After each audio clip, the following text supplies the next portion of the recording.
Hello everybody.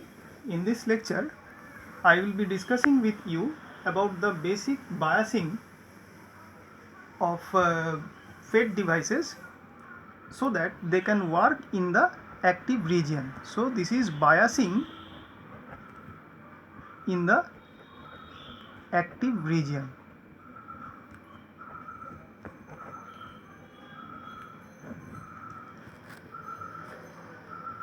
Now FET amplifiers need to have a Q point in the active region. We have seen in the last lecture that JFET in last 2 or 3 lectures that the JFET can well work as a switch. Apart from that, uh, both JFET and MOSFET, that FET family devices, can well work as a switch. Apart from that, they can also work as amplifier. So now we will be looking at FET devices as amplifier. You know from your knowledge about bipolar junction transistor that for amplification purpose the device need to work, the transistor need to work in their active region. So here in this lecture we will be discussing about the biasing in the active region. So we need to fix up the Q point with the help of that biasing technique inside the active region, and because of the large spread of values of the FET parameters, we cannot use gate bias, and instead in this case we need to use different biasing methods other than gate bias, which we have seen for switching action by the FET device, and that is inside the ohmic region in the last lecture, and similar to those bipolar transistors, but here the separate biasing methods will be used for this purpose of amplification by the FET devices. Okay, the Q point defined by the values of quantities ID, VGS and VDS. These three quantities ID, VGS and VDS, these three are the main quantities that has to be fixed, that has to be accounted for uh, operation of the FET amplifier to fix up the Q point initially, and it depends on the output voltage amplitude, tolerable distortion, voltage gain, power dissipation, etc. Now we will look at some different biasing arrangement shortly. For a normal amplifier, the Q point is chosen on the saturation region of the static characteristics.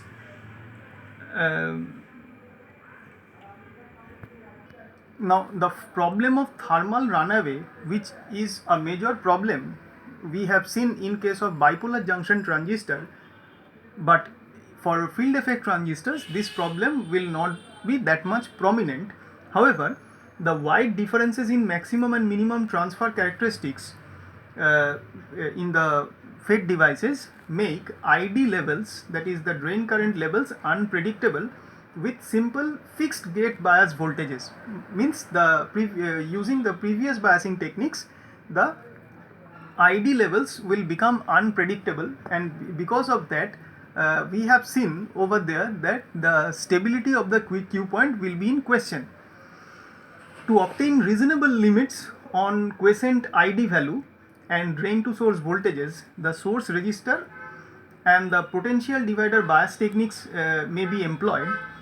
So for both analysis and design purpose of FET circuits, graphical approach is the most convenient one, and with few exceptions, the MOSFET bias circuits and the JFET bias circuits are quite similar. So we will be seeing that the biasing techniques for FET devices considering JFET, because with MOSFETs the techniques will not be differed much. But before going into that, let us first discuss about the DC load line in very brief fashion, because you know everything about now, almost many things about this finding out and plotting of DC load line from the BJT chapter. The DC load line for FET circuit is drawn upon the device output characteristics as well, like BJT, in exactly the same way. So let us consider a normal basic FET circuit and the characteristics like this. Let us take this circuit. This is plus VDD, this is RD, a FET is connected, this is directly connected to ground, and this is an N-channel FET with RG as the gate resistance, and at the gate minus VGG is the applied voltage. Now the drain current is ID, that is flowing through this RD, and the voltage measured between drain and source is VDS. This is the drain terminal D, this is source terminal, and this is gate terminal. So let us take the example of this FET circuit and also consider the VDS ID characteristic as well. You know that how to get that characteristic, which is divided in two regions, mainly the linear ohmic region and the active region. For this, let us suppose this is VGS equal to 0 volt and it is increasing negatively down, minus 1 volt, minus 2 volt, minus 3 volt, and so on. And also you can find that we can plot the load line here, considering once for ID equal to 0 and other case VDS equal to 0. So let us consider the drain to source voltage VDS is given by this equation VDD minus the drop across this resistance. You know how to find. This is the output equation of this particular circuit, where VDD is the supply voltage and IDRD is the drop across RD. Now if we substitute the required values of ID in this equation corresponding to VDS levels from this graph itself, we can calculate different points, and these points are then plotted on the, if plotted on the characteristics, the DC load line can be drawn through them. So as in the case of BJTs, the DC load line for FET devices is also a graph of corresponding levels of ID and VDS. The load line defines all DC values of ID and VDS that can exist in the circuit. Now if either VDD or RD is changed, a new DC load line could be drawn, because you can find from here, once by putting ID equal to 0, then VDS is equal to VDD, and that is, suppose this point A, this is equal to VDD, and then put VDS equal to 0, and then ID is equal to VDD minus RD. Suppose this is the point B and it is having the value VDD by RD. So if we now join these two, we can get the particular DC load line like this. In this case, DC load line. Okay, so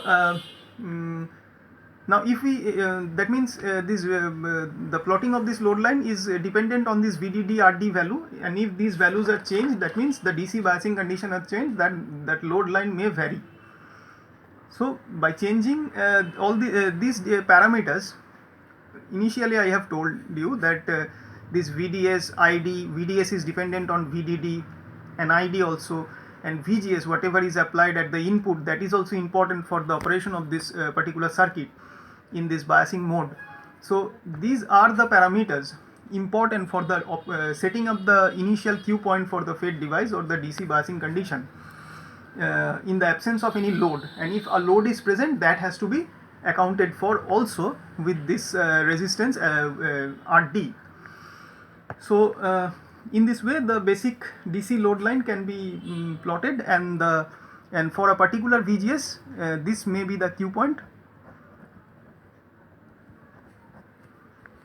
and based on this Q point two set of values, two values, one for VDS and another for ID, can be found, and that is the DC operating condition for this particular VGS equal to -2 volt for the FET device.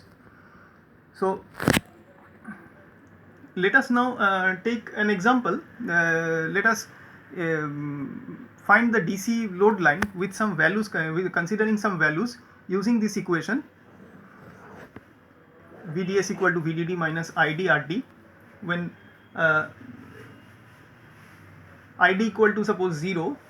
Here in this case, if we get some values, suppose VDD is 20 volt, suppose we take, so this point will be 20 volt, and if RD is 2 kilo ohm considered over here, then we can find also this VDD, that means 2 kilo ohm by RD, sorry 20 volt by 2 kilo ohm, considering that, and accordingly a ID value corresponding to that may be found. Hence accordingly the point A and B can be found with a set of values also.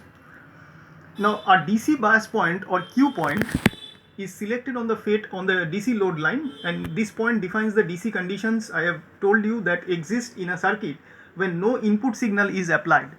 That means the Q point is the specified point for the DC bias condition of a particular FET or a BJT device in the absence of any input signal.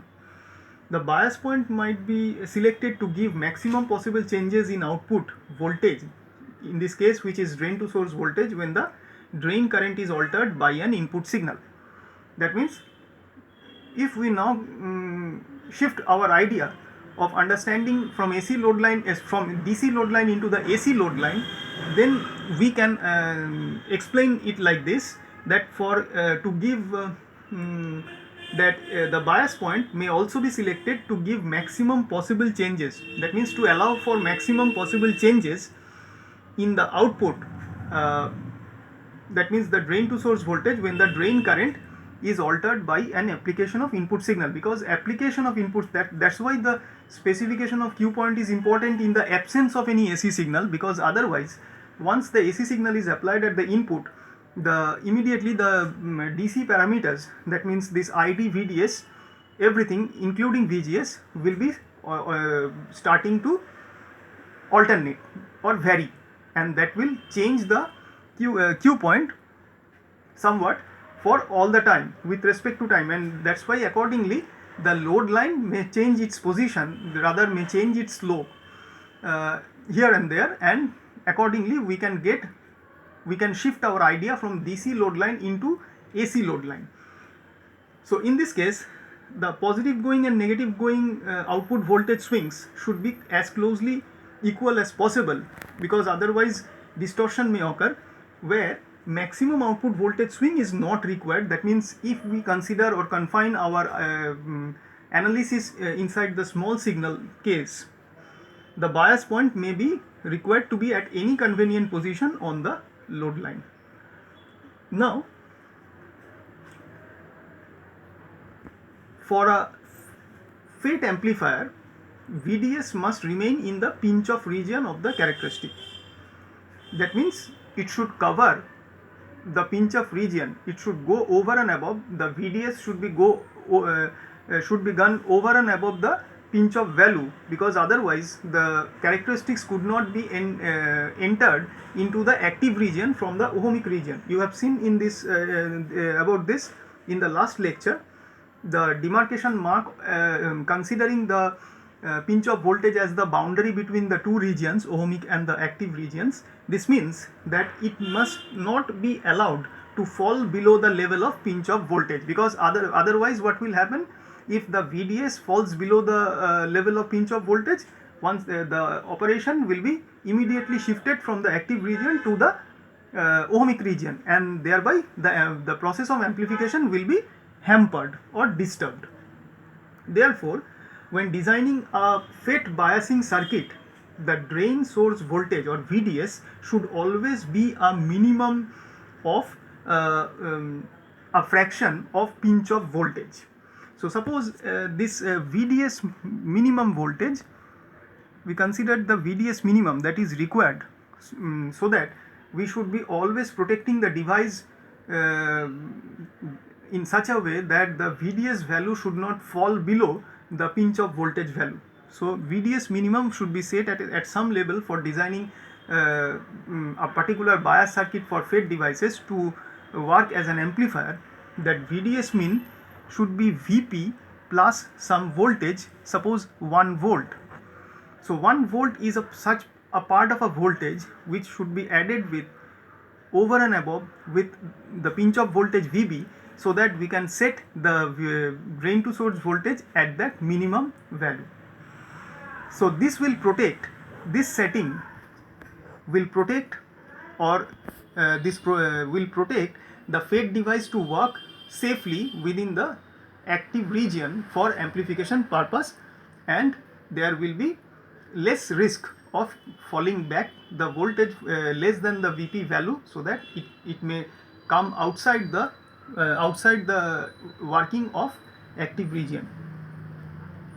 Now when an external bias voltage VGS is included, suppose now at the input side this minus VGG is applied, then the pinch off voltage for that bias level on the drain characteristics will be given by with input applied at the gate circuit,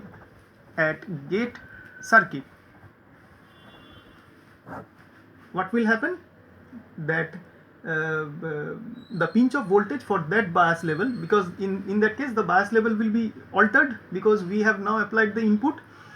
So that new bias level on the drain characteristics will be VP minus VGS. That means it is VP plus minus VGS, so it is VP minus VGS. So a negative gate to source voltage is added with this pinch off voltage, and accordingly the pinch off voltage is getting a new value of VP minus VGS, and with this value or with this magnitude it will start alternating. And this VP is measured at VGS equal to 0. That means at the shorted gate condition. That is the basic condition we have seen earlier. But now with this VP, this minus VGS in this circuit is added to it, and that is allowing the variation or alteration of VP. So consequently the minimum drain to source voltage, so this equation may immediately be affected because of this VP minus VGS. So this VP will be replaced by a new value VP minus VGS, so accordingly this equation will be affected. So substitute this VP minus VGS at the original position of VP. So the new equation will be VDS min is equal to VP minus VGS plus 1. Now when a FET is used as a switch, the device will either be biased off or in on condition into the channel ohmic region. You already know of its drain characteristics. So this is the basic idea about the operation of FET device, and to find out the Q load line and DC load line and the Q point and the application of some input, and which will change the operating condition, which will shift our discussion from DC load line to AC load line part. All these things we have now covered over here. Now let us move on to see the further biasing techniques for FET circuits.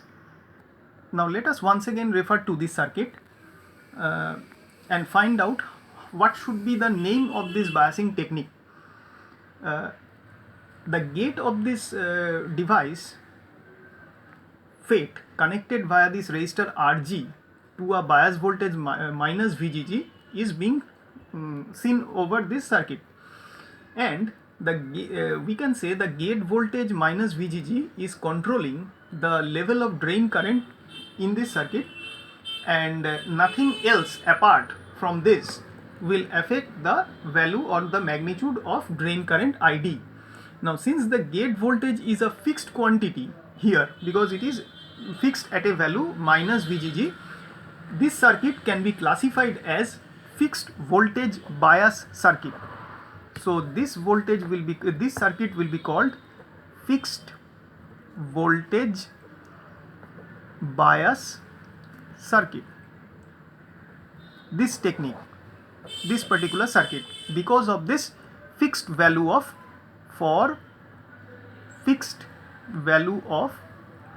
gate supply, which is minus VGG here. Okay.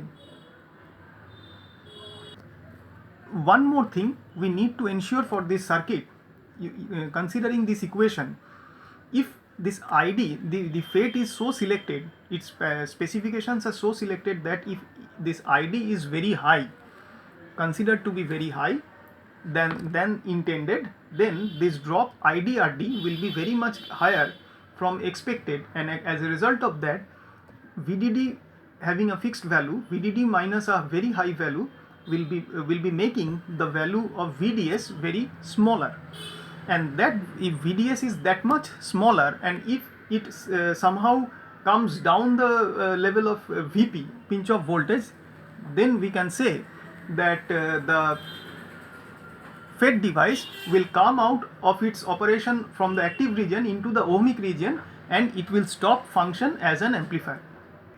Another thing we need to be mentioned here, that this RG should be so selected and it should not be of extremely large value, so that the gate voltage would not be a very unstable quantity. So this RG should be of reasonable value, not very large, so that this VGG, the gate voltage or the voltage between gate to source, should not become unstable, and consequently the drain current would become unpredictable if it at all becomes unstable. So for that, what we should be doing for designing such a circuit, this RG should not be considered at a very high value. Now, after deep into the analysis using this fixed voltage bias technique, it has been found that it is by no means a satisfactory method of obtaining a predictable level of drain current and drain to source voltage. So if these two values become unpredictable, that means the finding a Q point based on this set of values of ID and VDS will come into a big question. So it is possible to adjust, but it is possible in this technique to adjust VGG to set VDS to a desired level. However, this is acceptable only in an experimental situation, but not for all, not for general purpose. For more reliable bias condition, a slightly more complicated circuit techniques should be employed. So a fixed voltage bias technique can also be used for a p-channel FET, which we can use. If we use a p-channel FET over here, the resulting circuit will be a little bit different. All the polarities, the circuit will be similar to this one, except that the VGG will become a positive voltage and this VDD will become a negative voltage. The polarities will be reversed. And if we now the same p-channel circuit with a positive supply VDD, that means if we want this circuit to use with a positive VDD, then little bit modifications will have to be made. And how that modifications can be done? It should be done in this fashion.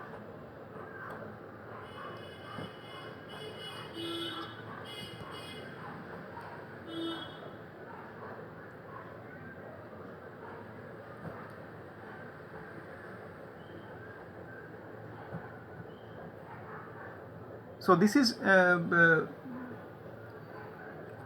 plus VGG in this case, and here it is applied with plus VDD, because otherwise we need to make, if we want to use this as P channel FET, we need to make this as minus VDD.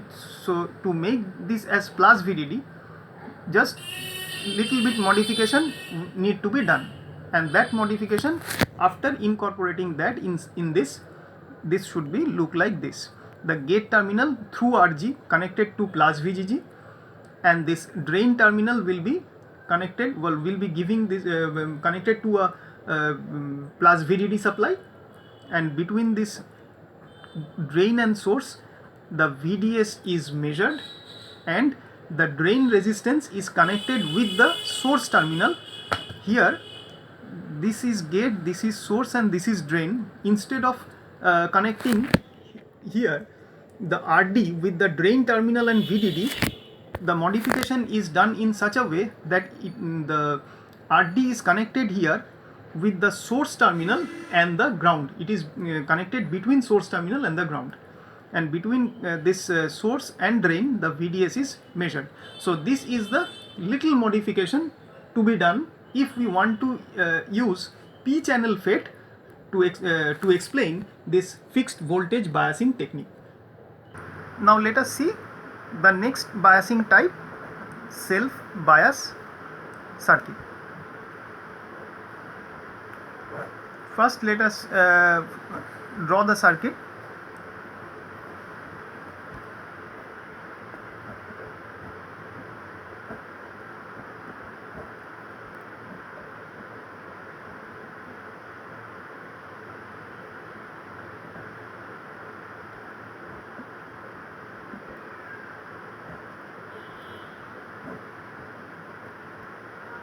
So this is VDD, ID is flowing, and the resistance is RD.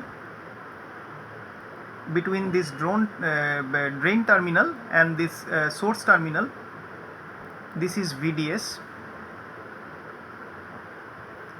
this is VDS measured between these two.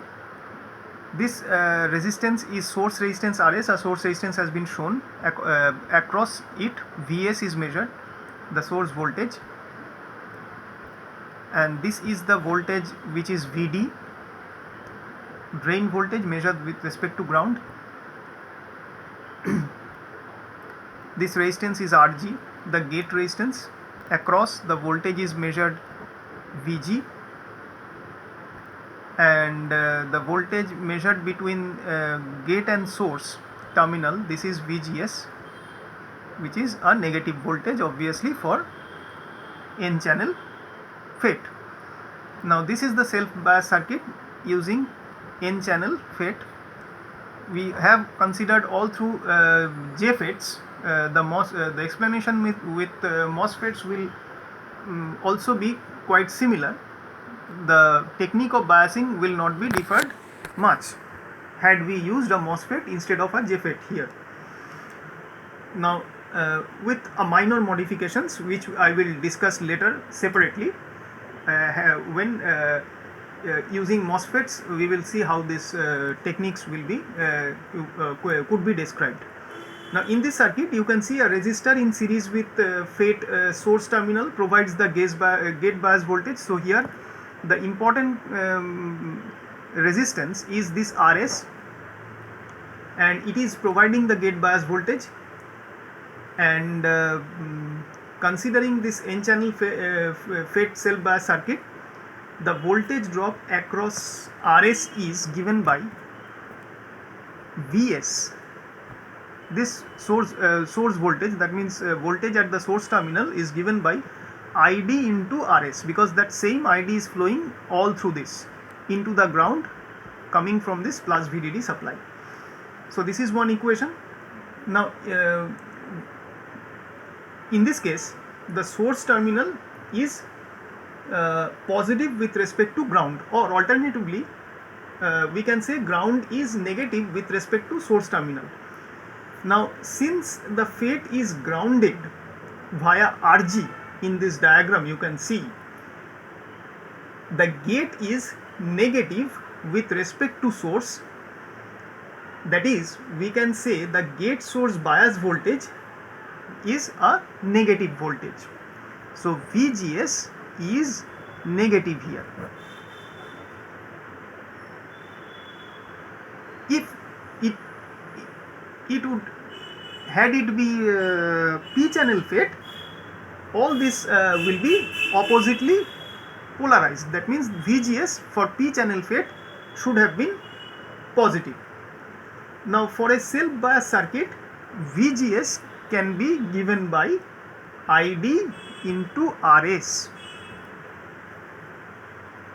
because from the configuration you can see that RG and RS is almost the same, means the parallel or the voltage across this RG or voltage across this RS is almost the same as it is look like from the input loop. So this VGS, the voltage between the gate terminal, that is from this terminal and this point, it is nothing but this ID which is flowing through this RD and then going into this device into the RS, this ID into RS. So the voltage across this source terminal and the ground, which is VS, as we have noted, that should be the exact voltage between the gate and source terminal, because between gate and source there is no other resistance connected and there will not be any drop. So whatever is voltage at VS, that should be the voltage at VGS. So this is another equation for in this case. A graphical technique is based for design and analysis of this type of bias circuit. As explained earlier, for design calculations should always be made using the different values. Now this is the input part, or using the input loop, all these equations. Now let us shift our focus on the output loop. So if we want to write the output equation, this VDD using KVL, this VDD can be written as IDRD, the drop across this resistance RD, plus the voltage across gate and drain and source terminal, that is VDS plus VDS, plus the voltage across this, that means the source and the ground, which is VS. VS means it is IDRS, so it is plus IDRS. So this is the output equation and these two are the input equations. So using this we can solve numerical problems later. Now one modification need to be incorporated in the input equations. In this equation VGS equal to IDRS, if we consider these equations once again, VGS equal to IDRS, here you can see, since VG is equal to 0,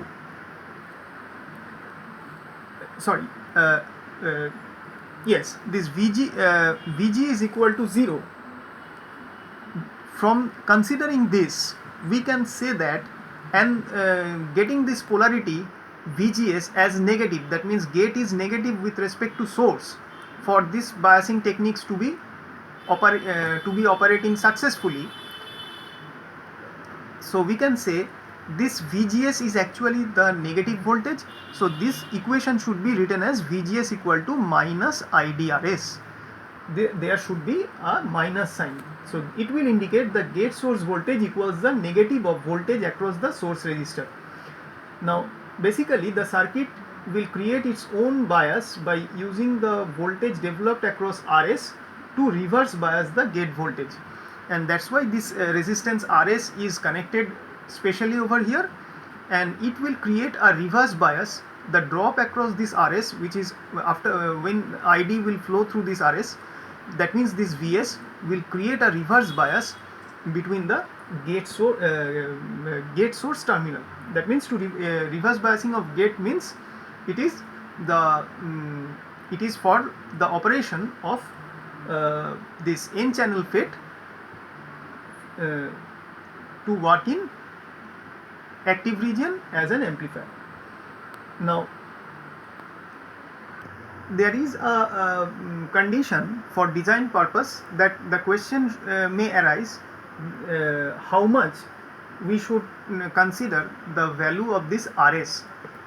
That means of what value this RS should be considered. This RS can be taken as a small, medium or large value, but an approximation to consider it as a medium resistance is given by RS approximately equal to RDS. So this may be used as an indicator or a thumb rule which says that the source resistance should be equal to the ohmic resistance of the FET device.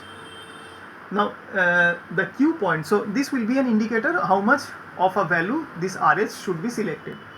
Now the Q point with self bias, this type of biasing technique is not as stable as it is with some other type of techniques. So in spite of some modifications from the fixed bias, this self bias technique also will not satisfy much when it comes the question of stabilizing the Q point. And because of this, the self bias is used only with small signal amplifiers. So this is for small signal, because for small signal, you know, the amplitude swing is not much large. So for small signal amplifiers, this biasing techniques may be sufficient, but not for others. This is why you may see that self biased FET circuits near the front end of different communication receivers where the signal is small. That means the signal swing is not much higher. So this biasing technique can be used for small signal amplifiers. Now in this circuit, a bypass capacitor can be included between this source terminal and the ground, like this.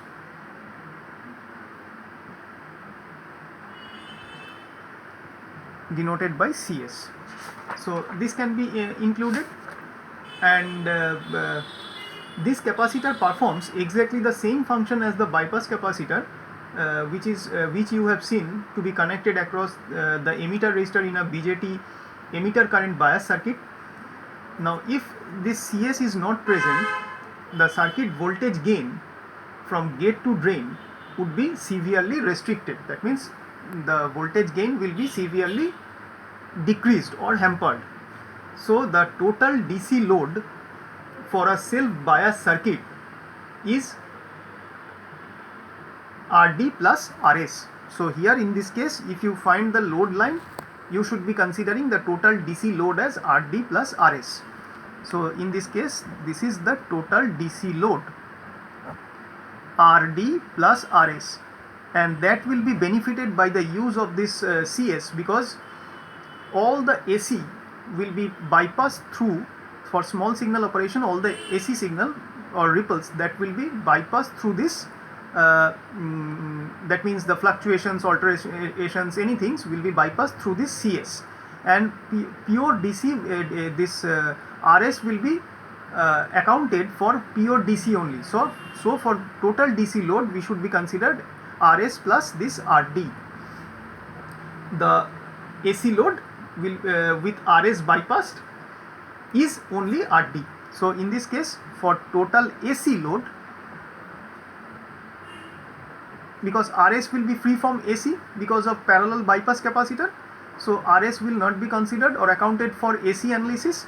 Only RD will be considered as total AC load. So total AC load is RD for this circuit if we use this CS as bypass capacitor. And thus for bipolar circuits, as we have seen over there, separate AC and DC load lines can be drawn, and for analyzing FET circuit performance, we can also draw the DC and AC load line separately, considering this external additional bypass capacitor CS to be connected parallel with RS. And one more thing I need to add, if it would have been a capacitive coupled load connected with from drain terminal, it is connected from here like this. This load resistance is connected capacitor coupled manner, with this drain terminal, then this RL should be included in this total DC and AC load calculations. So in that case, this expression would be different. These expressions are considered considering no load connected, but if there is a load connected, this would have been changed, as we have like we have seen in case of BJT amplifiers. Now our next biasing technique will be to discuss about potential divider bias. Potential divider bias. As in the last biasing technique, that is the self bias, it was seen that the use of larger values of source resistance Rs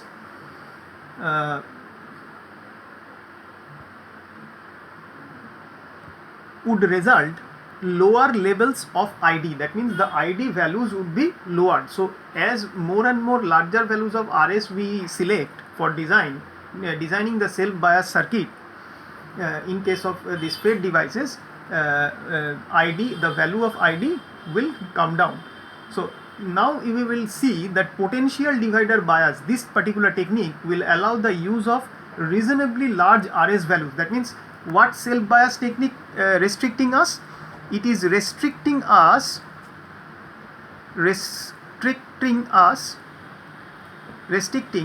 selection of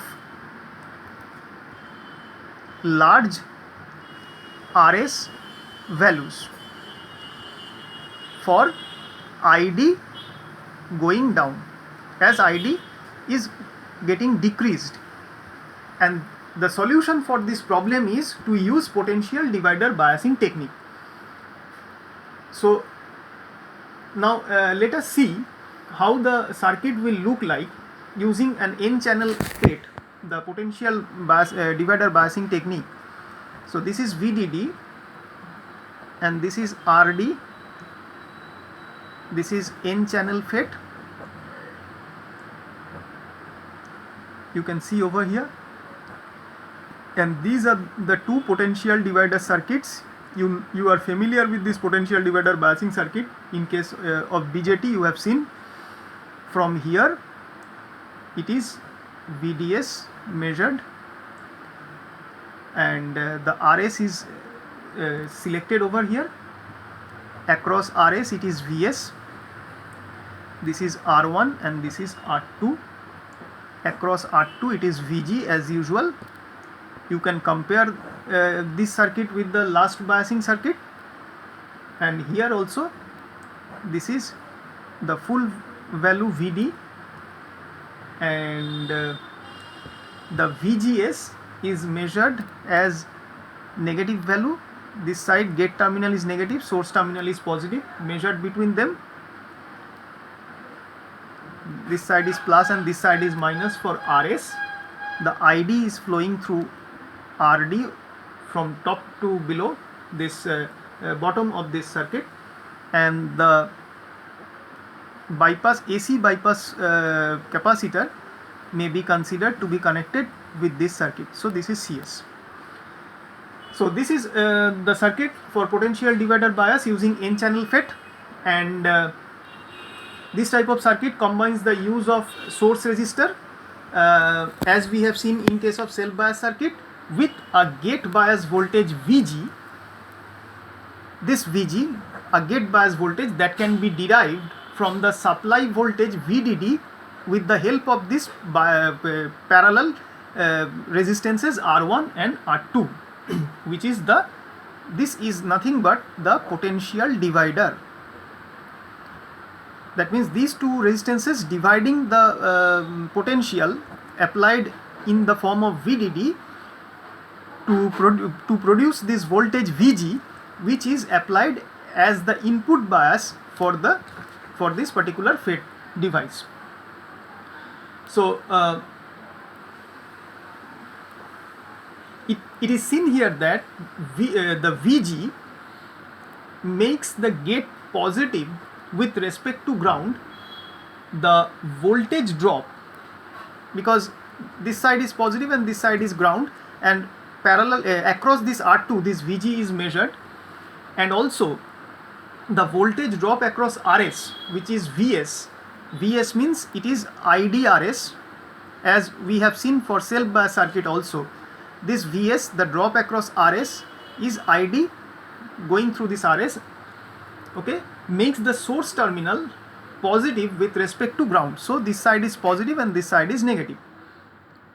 Now Vs is always larger than Vg, as we have seen for self bias circuit. So at the Vs terminal it is positive and at the Vg terminal it is negative for this n channel FET operation. Obviously this Vs should be larger than Vg for the operation of n channel FET, and so the source terminal is at higher potential than the gate, thus we can say the gate is negative with respect to source. Had it been a p channel device, all the polarities would have been opposite. You can now understand that. Now this circuit employs a bypass capacitor across the source resistor Rs. This is done to maximize the circuit AC gain. I have already told you, you have already come across this idea of using the bypass capacitor to increase the AC voltage gain. So CS is required to increase the voltage gain, AC voltage gain, for this particular FET amplifier, because this FET is working in this active region for amplification purpose. And once again, the graphical technique is could be used for drawing the load line on the transfer characteristics for both design and analysis of this circuit.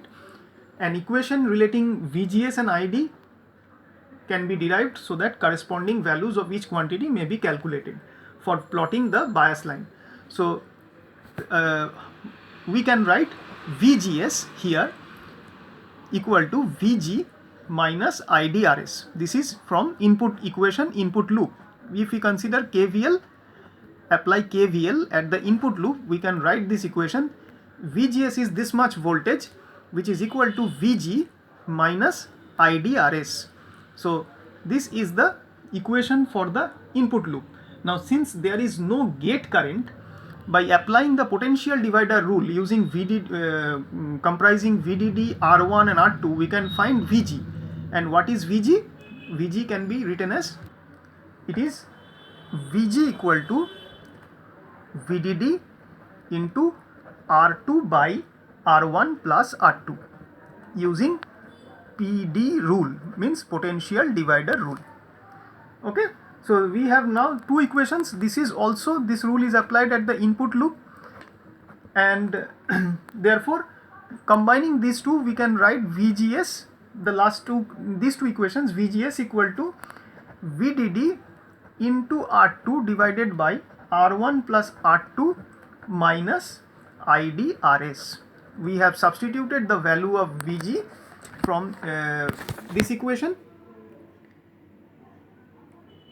This equation, the equation was VGS equal to VG minus IDRS. We have substituted in the position of VG this value over here, and we have finally this equation. As usual, the design from here can be done, all the further designs using these equations.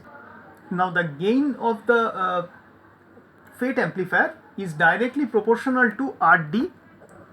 Gain is directly proportional to RD, and maximum gain can be achieved by making RD as large as possible. So it is directly dependent on this. So this is a very important property for FET amplifiers, and for greatest bias stability that can be achieved by making RS as large as possible.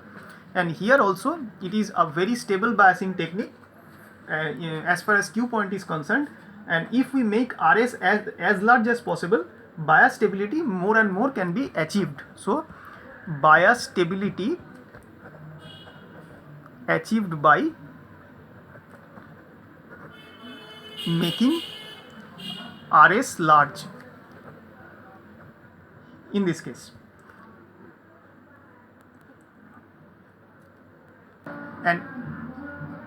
And if we consider this potential divider rule application, we can see that VG is a fraction of VDD in this case, and we can get the voltage across the source resistor VS in this case also as like self bias circuit, it is Vg minus Vgs.